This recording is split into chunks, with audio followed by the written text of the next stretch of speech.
क्या कोई यकीन कर सकता है कि आज से लगभग 4,500 साल पहले सिंधु नदी के किनारे एक ऐसा शहर था जिसकी प्लानिंग आज के मॉडर्न शहरों को भी टक्कर दे सकती है। तो चलिए आज दुनिया की सबसे पुरानी और सबसे रहस्यमयी सभ्यताओं में से एक हड़प्पा सभ्यता के इस महानगर मोहनजोदड़ो की दुनिया में चलते हैं और इसके राज परत दर परत खोलते हैं।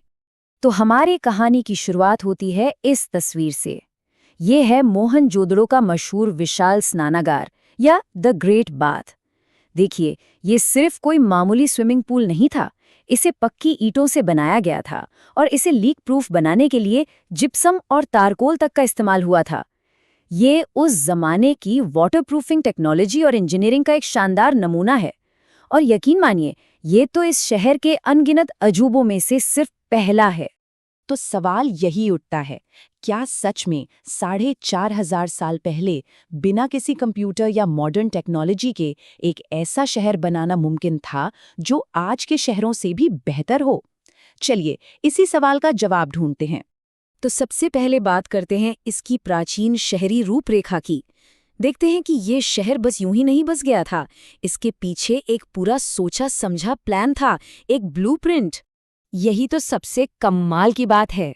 देखिए, ज्यादातर पुराने शहर कैसे बसते हैं?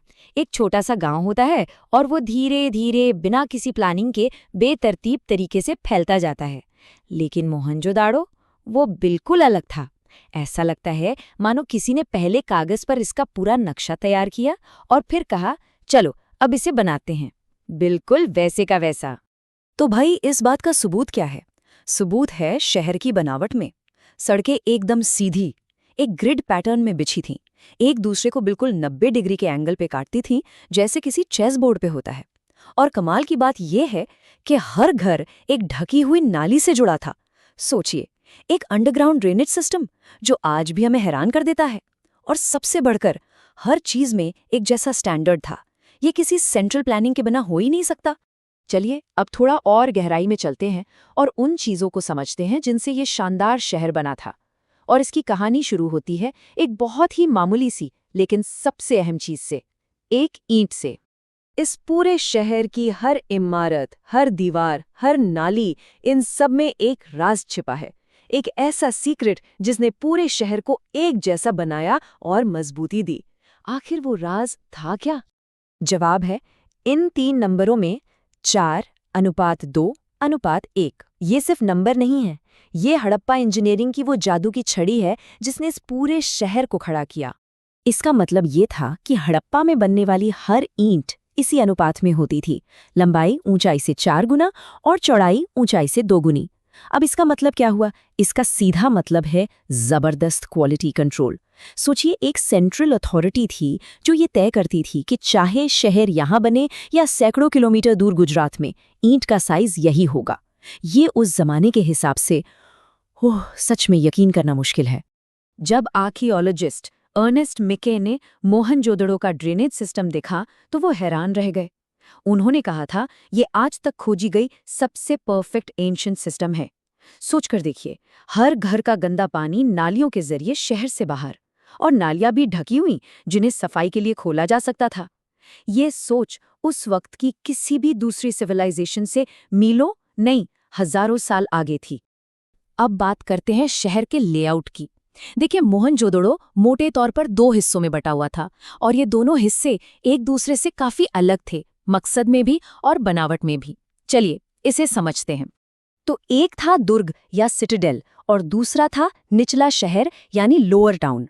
दुर्ग, जैसा नाम से ही लग रहा है, ऊंचाई पर बना था। एरिया में छोटा था, लेकिन यहीं पर सारी बड़ी बड़ी पब्लिक बिल्डिंग्स थीं, जैसे ग्रेट बाथ, बड़े बड़े गोदाम, मतलब ये पावर सेंटर रहा होगा। और फिर था निचला शहर जो काफी बड़ा था। यहाँ आम लोग रहते थे, उनके घर थे। ये बंटवारा हमें साफ साफ बताता है कि समाज में एक सिस्टम था, एक तरह का सोशल स्ट्रक्चर था। अब जरा इन तस्वीरों को देखिए। एक तरफ दुर्ग का नक्शा है जहां ग्रेट बाथ जैसी बड़ी इमारतें दिख रही हैं, और दूसरी तरफ निचले शहर के एक घर का नक्शा है। घर का डिजाइन देखिए, बीच में आंगन और चारों तरफ कमरे।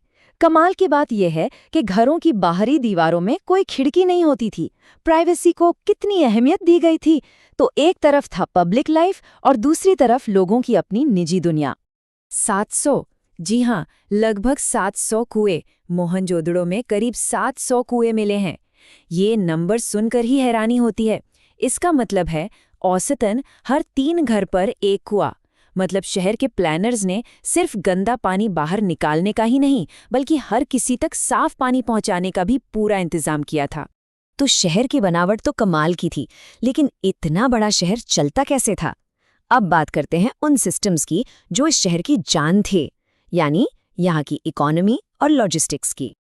अब देखिए, किसी भी शहर को चलाने के लिए सिर्फ अच्छी सड़कें और नालियां काफी नहीं होती, नियम कानून भी चाहिए। और हड़प्पा वालों के पास ये भी थे। उनके पास वजन नापने का एक बड़ा ही सटीक सिस्टम था। उनके जो बाट थे वो बाइनरी सिस्टम पर थे। मतलब 1, फिर उसका डबल 2, फिर 4, 8, 16, 32 और ऐसे ही आगे। कितना साइंटिफिक तरीका था। और ये बाट जो चर्ट नाम के पत्थर से बनते थे, वो पूरी सभ्यता में एक जैसे थे। ये इस बात का ठोस सबूत है कि कोई एक सेंट्रल पावर थी जो पूरे ट्रेड को कंट्रोल कर रही थी। और ऐसा मत समझिए कि ये लोग अपनी दुनिया में ही बंद थे।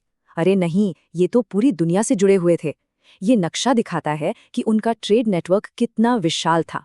जरा सोचिए, अफगानिस्तान से कीमती पत्थर लापिस लजूली, राजस्थान से तांबा, साउथ इंडिया से सोना, ये सब कुछ बैलगाड़ियों और जहाज़ों के जरिए मोहनजोदड़ो तक पहुंचता था। ये उस जमाने की ग्लोबल सप्लाई चेन थी। और इसके लिए कितना जबरदस्त लॉजिस्टिक्स मैनेजमेंट चाहिए होगा। तो हमने शहर देख लिया, उसका सिस्टम समझ लिया, पर अब आते हैं इस कहानी के सबसे बड़े रहस्य पर। वो लोग जो इस शहर में रहते थे और वो पहेलियां जो आज तक अनसुलझी हैं। ये जो आप देख रहे हैं, ये हैं हड़प्पा की मशहूर सील्स, यानी मोहरें। ये स्टेटाइट जैसे नरम पत्थर से बनती थीं। माना जाता है कि इनका इस्तेमाल ट्रेड में सामान पर अपनी पहचान बनाने के लिए होता था, जैसे आज हम स्टैंप लगाते हैं। इन पर जानवरों की बहुत खूबसूरत आकृतियां बनी हैं और साथ में है कुछ निशान, कुछ लिखा हुआ है। और यही लिखावट हमें उनके सबसे बड़े राज तक ले जाती है। ये है हड़प्पा की स्क्रिप्ट, उनकी लिखावट। इसमें करीब 375 से 400 अलग अलग तरह के निशान हैं और ज्यादातर एक्सपर्ट्स का मानना है कि इसे दाईं से बाईं ओर लिखा जाता था, ठीक वैसे ही जैसे उर्दू लिखते हैं। और यहीं आकर कहानी रुक जाती है। 100 साल से ज्यादा हो चुके हैं। दुनिया भर के बड़े बड़े विद्वान इसे पढ़ने की कोशिश कर रहे हैं, लेकिन आज तक कोई कामयाब नहीं हो पाया। ये लिपि आज भी हमारे लिए एक पहेली है। हम उनके बनाए शहर में घूम सकते हैं, उनकी चीज़ों को देख सकते हैं, लेकिन वो क्या कहते थे, क्या सोचते थे, ये नहीं जान सकते। जब तक ये लिपि पढ़ी नहीं जाती, हड़प्पा सभ्यता हमारे लिए एक बंद किताब ही रहेगी। तो फिर सवाल ये है कि आखिर इस इतने बड़े और व्यवस्थित सिस्टम को चला कौन रहा था? राजा कौन था? हैरानी की बात है कि हमें कोई महल नहीं मिला, कोई राजा की शानदार कब्र नहीं मिली। बस एक ये छोटी सी मूर्ति मिली है जिसे प्रीस्ट किंग या पुरोहित राजा कहा जाता है। अब आर्कियोलॉजिस्ट में भी इस पर बहस है कि क्या कोई एक ही राजा पूरी सभ्यता पर राज करता था या फिर हर शहर का अपना अलग अलग राजा था। कोई नहीं जानता। और आखिर में हम लौटकर उसी सवाल पर आ जाते हैं, एक शहर जो इतना शानदार था, इतना एडवांस्ड, पर उसे बनाने वाले कौन थे? कौन थे वो जीनियस प्लानर्स? उनके नाम क्या थे? वो क्या सोचते थे? इन सारे सवालों का जवाब उनकी इस खामोश लिपि में कैद है। क्या हम कभी इस राज को खोल पाएंगे, या फिर मोहनजोदाड़ो के वो महान निर्माता हमेशा के लिए खामोश ही रहेंगे?